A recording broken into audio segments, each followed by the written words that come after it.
All right, everybody, welcome back. DogBone podcast. I don't even know what episode we're on. You know if you clicked on this one, but we are going to do a Bella update. To say pretty jacked up about this dog is an understatement. We've talked about Bella a little bit. I think we did a podcast. We did a couple of them. Podcasts? Mm-hmm. Updates? Mm-hmm. Okay. Okay. I'll have to look. We're doing another Bella update, and I just think it warrants it. Bella is a dog I'm very excited about. She's about 20 weeks. She's like 5 months right now. She just lost her last teeth, her last puppy teeth. So she is, what she's doing is, we stopped retrieving for about 5 weeks now. 4 weeks, I'm going to say it's been. And when we got her back, I made retrieves for about a week or two, and then she started teething. And it's been about 4 weeks since. So we haven't made any retrieves, and we don't want to promote or start any bad habits. I'm a big fan of the idea of not training things into dogs early on that are undesirable and will have to be trained out, down the road. So that's the idea of work smarter, not harder, when it comes to raising these dogs. So we avoid the retrieving because I don't want to form habits of dogs chewing on stuff. I don't want to form habits of them laying down and trying to relieve this stress, and their gums hurt and their teeth are sore and they're stressed out. And I see that behavior come up when they're teething. So don't put something in their mouth that you want them to pick up and bring back to you and give them a toy to chew on and create bad habits. So that's the reason why we avoid all retrieves. It's just easier. I'll give her ice cubes. Okay, I gave her ice cubes maybe 3 or 4 times over the last couple weeks when it was real bad, and she would try to get the corner of her bed and chew on it a little bit. Other than that, she didn't chew on anything. Well, guess what? She's going to get out of this process of teething without a desire or habit of chewing on stuff. And so that is going to transfer really nicely into the rest of her life when it comes to furniture and shoes and anything that she can get a hold of in the house. She's just not going to have that habit of chewing it. And it's not going to be formed. So I just think it's a real important part that's overlooked early on with dogs. So we've gotten kind of through that with Bella. Now, she's about 5 months old. We had her. We did some introductions to water. We filmed one today. I didn't have her with me this weekend I didn't have Ben with me this weekend. I had her with me. We went into the water. I went swimming with her. She swims like a fish. Nothing surprising. I have found that the dog I overuse this, but I just can't overuse it because it just describes her to a T. She's cautious. She's extremely cautious. And I think it's a sign of intelligence, but she's very bold and confident when needed be. So she has to get comfortable with a scenario or a situation, and then she settles in and is real nice and bold. I don't think that's bad. I think it's smart. I think it's a sign of she's got a high IQ, a high retriever IQ. And so I'm just real happy with her. Ben showed me, we did do 2 podcasts on the intro to Bella. So if you're getting into this now and have not heard some of these before, you might want to listen to the backstory on Bella. So Bella is from specific genetics. I think we touched on it a little bit, and I don't know if I touched on it deeply enough. We got Bella from Blue Cypress Kennels, they're out of Florida. She comes from a kennel. Her sire is from a kennel called Fenderwood, and the guy his name is David Latham, and his wife Stephanie Latham, and they have, in my opinion, now I don't know them personally, but from everything I've researched, and I've emailed with them several times back and forth, and talked specifically about this dog and talked about other dogs as well.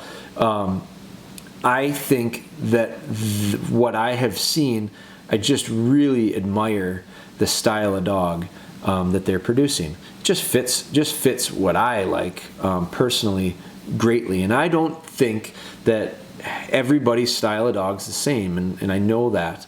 I think you have to find the dog that fits you the best. I think some dogs are really built to do field trials, American field trials. I think some dogs are built to do hunt tests.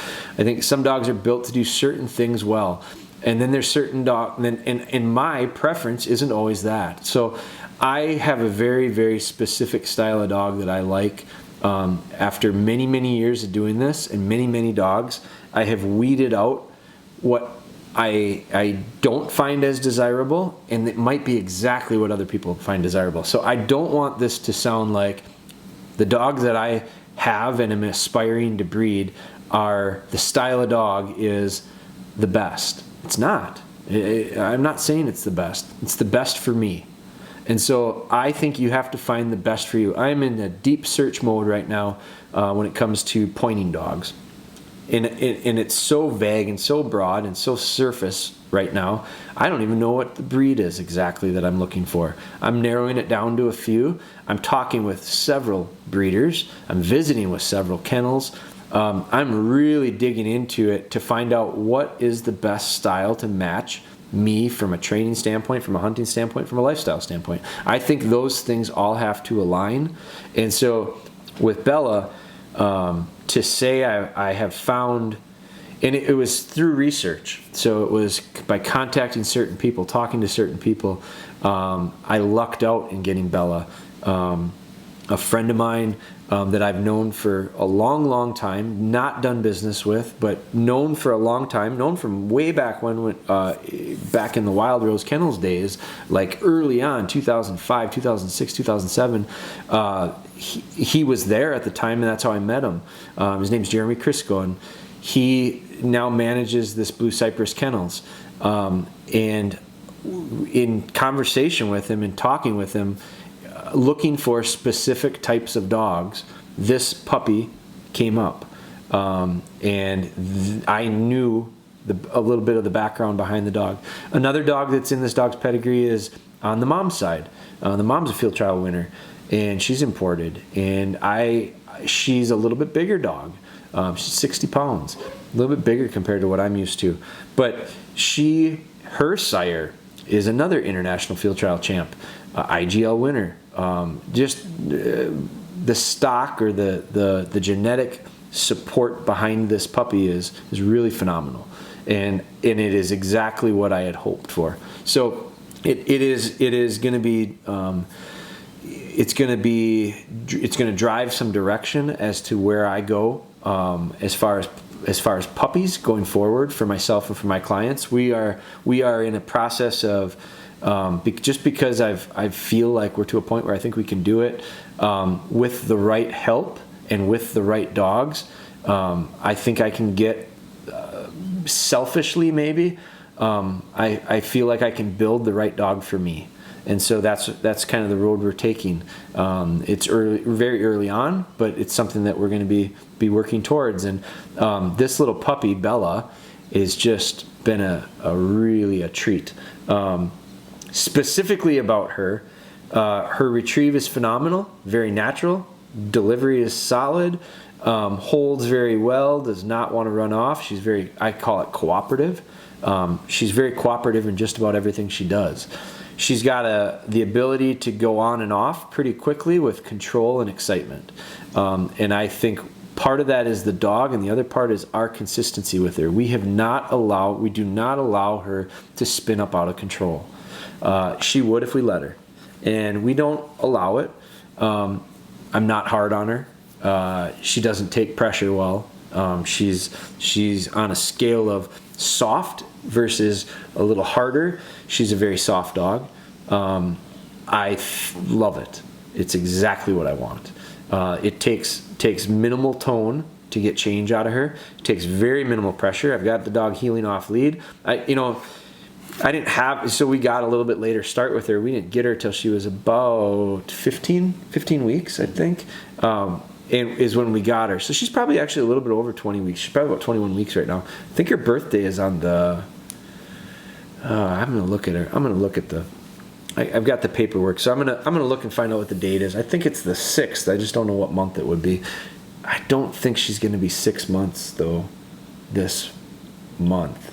I'll have to look. But so we got her later. I got her when she was about 15 weeks old, and so they did a very nice job down at Blue Cypress with her. prepping her. We've not had an accident. We've not had an issue with the kennel. She's quiet in the kennel. She did whine in it when we didn't cover it. She's to the point now where we don't have to cover it. That was a process. She's cautious and bold, and her cautiousness requires me to be maybe a little bit more patient when it comes to introducing new things. I don't think it's bad. I'm not a bull in a china shop when it comes to raising a dog. I just think we just let these dogs develop a little bit slower and a little more naturally, and everything works out in the end. And I'm just a real big believer in that. I actually prefer it. It takes the pressure off. I don't get into dates. I don't get into ages. That's why I don't even know how old she is, because I don't really care how old she is.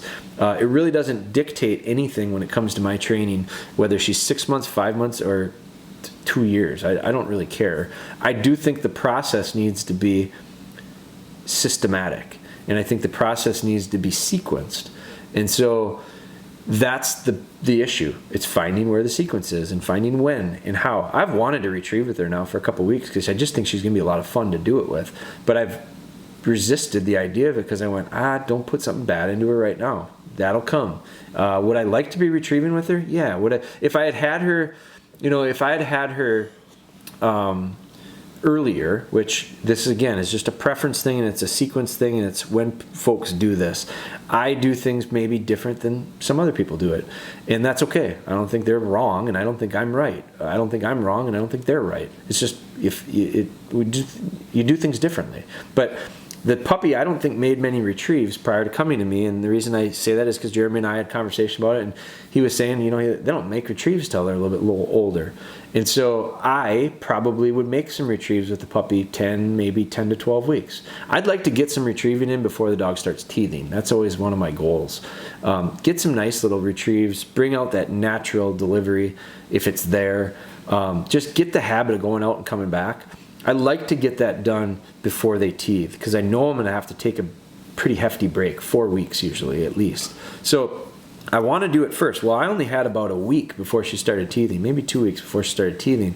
So we had, and the first, when I bring the puppy in, I also think there's a learning phase there where it's almost this time of discovery. The dog to discover me and me to discover the dog. And so for about 4 or 5 days, we didn't do a damn thing. Other than get to know each other, trust each other, build a little bit of confidence in each other. So by the time I got to that point, then I start making a little puppy retrieve with her. Well, next thing you know, she's teething. So would I have preferred to have gotten a little bit further along before teething? Yeah. If it were perfect world, I would have. She's not done a trailing memory yet. I would have liked to have done some trailing memories before she teethed. I'd like to worked on just some really, really slight steadiness. I know a lot of guys that don't worry about steadiness. I think a lot of the UK trainers don't steady their dogs up as young as I probably lean towards. I just like the idea of, again, not training in bad habits. I like putting good habits in right away. So I probably steady up a little bit, and it's not rigid, but I do like to get a little bit of steadiness going before they teeth, because I like to get the idea of incorporating it and tying it into my feeding routine. This little puppy didn't have a feeding routine down, not the way we do it anyway, until she came here, and that took a little while. We now finally got her breaking loose. She lines, she's watching her food, or giving her a little watch cue. That was a buddy of mine, Craig Corp. Great trainer. He's got a little puppy that's a few months older than Bella, and I watched him work with that puppy when the puppy was about Bella's age right now, and he uses this little watch cue, and I had never done that before, and I like it. I love the idea of it. I think it's going to be real beneficial. So we're going to do it with her this go around. Never done it with a puppy before, but we'll do it with her. And so I started a watch cue with feeding, and she's really kind of grasping it. And now she's taking a nice line to it, a real confident line to the bowl of food, where before I couldn't get her to move. And so just the progression we've made with that is prepping us and leading us into the idea of making some retrieves here real soon. We did some intro to water. We went in the water with her. Today we went in the water with her up to I had boots on. I just had rubber boots on. And I went into the water as deep as I could, and then she came with me, and she didn't have to swim. So I ended up taking a little fire hose bumper of ours, the puppy size, and I pitched it out into the water, nearly across the water. Pretty quick, once we get to retrieving, I'm going to stop making water retrieves because she's comfortable swimming. She did a beautiful job. You're going to see it in a video. We filmed it for our Bella Be Good series. I'll talk about that in a second. But we're going to probably get away from pitching dummies in the water and having her swim out and turn around and come back to the idea of we're going to have to make her go across the water pretty quick as soon as we get into it a little bit and get the retrieves going a little bit more. So I like the idea of that's something that I picked up from the guys over the pond. John Hallstatt, again, this super old video, but he rarely, once the dogs are swimming and retrieving, he rarely lets them pick retrieves in the water when they're little. He wants them to go across the water and pick it up on the opposite side and then come back across the water. So he's starting some really habit-forming stuff early on and teaching the dog not to quit on the water, push through. It's really an extension of pushing through into cover, pushing through barricades, pushing through different things that create walls in their mind. So we're going to start doing that. But we've started the initial steps of that. We've done a fair amount of heel work to this point, and she's just really responding well. Responded excellent to pressure to the neck, to the point where we've got her using the adjustable leader. We started to unclip the lead, let her carry the weight of the collar. That created a little bit of an issue. She wanted to carry it. She wanted to pick it up in her mouth and carry it. That's not a problem because she's a retriever. So we ended up wrapping it around her neck a little bit. And so we did get some heel work in off lead. We're going to continue to do that. We've got her turning to the right. We've got her turning to the left. We're walking in squares. We're doing some things where she's really connecting with me. And I just think there's no substitution for good heel work. I think everything starts with good heel work. It's probably one of the things I emphasize the most the first year of training. You got to have solid heel work. And so we're plugging away on that. So we've got lots of little things that are started with her. I'm going to be starting an article today. We're writing it. So here's a recap of the Bella action. So Bella has her own YouTube series that we literally just put episode 1 on. We got a little promo trailer for her we had out there for a week, and now we're going to start with episode 1. It's a series called Bella Be Good. And so Bella Be Good is nothing more than a candid, raw documentation of Bella's first year or more, we'll see how long we go with it, of training. And so Bella Be Good really summarizes what I'm trying to do. I'm just trying to get a good dog out of her. I'm just trying to get her to be good. And so that can be good in the house, that can be good in the field, that can be good. And I don't settle for good. I really want them to be very good or great. But that's always a sliding scale, and it's always a moving target. So we're never there.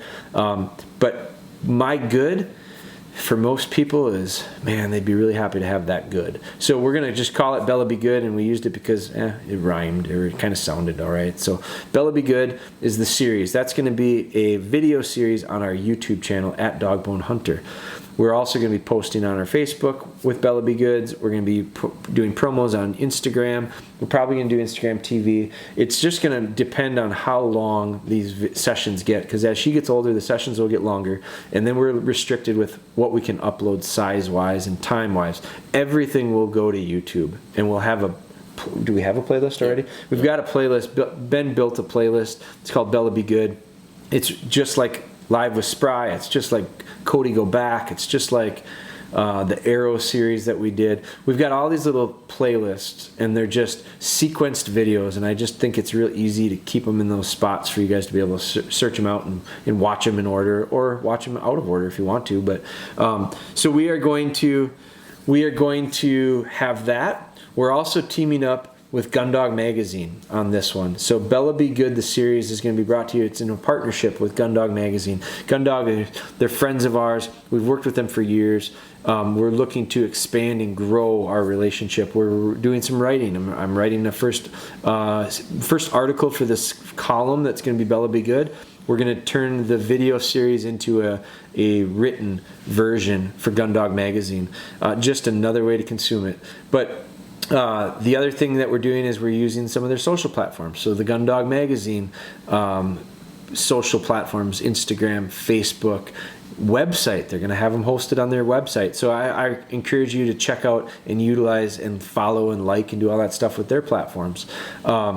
So the other thing that we're doing is North American Whitetail. We do some stuff with North American Whitetail Television. We're going to be doing a few hunts this year again. We will be doing a 3-part Developing Your Deer Dog series, but we're calling it Bella Be Good. And so it's going to be documenting 3 major parts of Bella's training. First and foremost is foundation. Secondly will be sheds. Well, actually, secondly will be game recovery, because we're going to prep her this fall. She's going to be 7, 8 months old, 9 months old by the end of the season. And that's one thing that I think we can get value out of, shooting a deer and letting her find it. Not relying on her to track it, but we're going to have her get the experience of putting all these parts and pieces together. But before we do that, which we're 2 weeks away from being able to shoot a deer, before we would do that, we need to prep her in training. So we're going to be prepping her with training. We're going to be documenting and filming all of that, so with our game recovery stuff. So Bella belongs to an outfitter. It is Illinois Whitetail and Waterfowl, and they are in southern Illinois.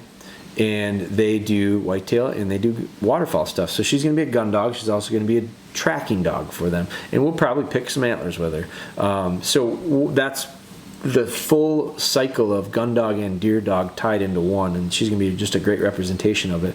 But our friends down there, we've known them for years. We've worked together now on projects for years. I'm really excited to work with them on this. We've got some things I'm going to keep kind of quiet for right now, but we're working on some plans with them on a few different exciting things. So I do encourage you to follow them. That's Illinois Whitetail and Waterfowl is their tag or handle for their Instagram, Facebook. And so I would follow along there. You're going to see stuff on Bella there too as well. So those are the channels. Those are the things that we're going to be using the most. We're going to use we're going to use them all. Instagram, we're going to use our story a lot, so that stuff doesn't get saved. So if you're on Instagram, follow us at DogBone Hunter. You'll be able to see a lot of the story stuff with her.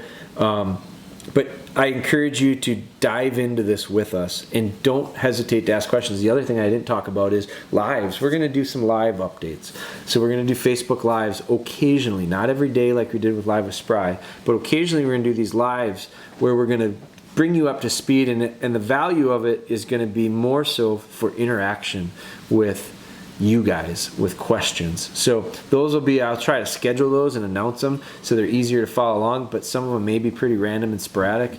That'll be on our Facebook. So we're going to, and maybe we'll use some Instagram too. We did a podcast on Instagram the other day live, so we may be using that as well. But all the different tools are things that we're going to use to try to get you in touch with, connected with, and immersed in the idea of what we're doing with Bella Be Good. And then can just follow along the journey and the process of it, because that's where I wish I could tell you everything we're going to run into, but I won't be able to, because I don't know. And so that's the true value in it, is you're going to see me literally unwrap this dog. And the good and the bad and the ugly, it'll all be there.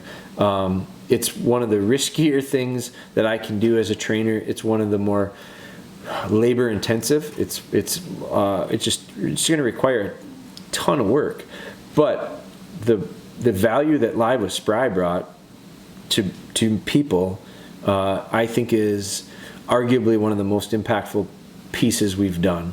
And it was done with an iPhone, and it was done completely just spur of the moment, and it wasn't thought or planned out, and it turned out to be great as far as bringing value. So our goal is to do the exact same thing, only make it easier, put it on more platforms, make it easier to follow along, utilize Ben and his talents from an editing standpoint. And when I say editing, I don't mean cutting out anything. We're showing everything. We're doing it with Cody Go Back right now. That's another series that we're doing. And we are showing everything. And that is why it's valuable. There is value in seeing people go through and do things well with dogs and to see things go good. But the problem is it's just not realistic, and it's just not the way it really works. So I'm not going to do it. I'm not going to make it look like I'm a really, really good trainer and everything goes good all the time, because the best trainers that I've ever met, and I've met some really, really, really good ones, their dogs make the exact same mistakes mine do and yours do. And so what makes them great trainers is how they handle that, how they deal with it, how they use it to get the dog beyond it and get the dog to gain from it and benefit from it. And that's really what our goal is with this. I don't want you to send your dog to me, so I don't need to impress you. I don't have room. I don't have time. We have a 3-year waiting list right now on dogs to be trained. So I'm not in this to try to impress you and have you want to send your dog to me. That's not why I'm doing it. I'm trying to do it because I want you to be able to do it, because I think you can. I know you can. It's just a matter of knowing how, why, when, where to do certain things to get what you need to get. So that's the goal. And I've said it multiple times. I'm really excited about this. Just really looking forward to seeing this little dog over the next year, probably, that she'll be with us. And it's getting into the fall, so man, we are just right on the brink of some great things, great times coming. So appreciate you listening this week. Please do us the favor. Share this with someone that you think it might be valuable for. Share it with someone that is struggling with their dog. Not maybe this one, but like all of them. If we can help them, that's how we will grow. We don't have huge marketing budgets. We don't have giant dollars to spend on influencers to say stuff. Everything, we don't spend any money on stuff like that because we don't have any.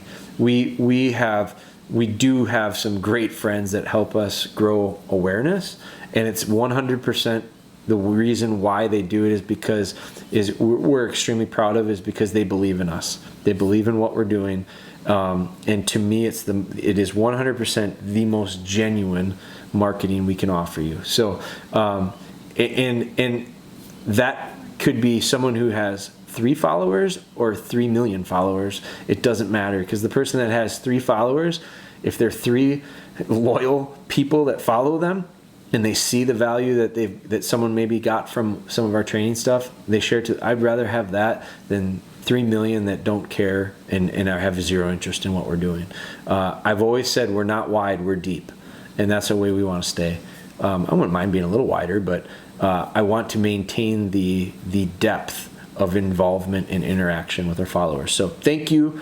Please share it with someone that you think it might help. Like our stuff, subscribe to our stuff, turn notifications on our stuff. It just helps us track. So have a great day. We got more podcasts coming. We're going to continue the train. We're pushing up towards 40, aren't we? Mm-hmm. We're getting close. So, all right. Thank you so much.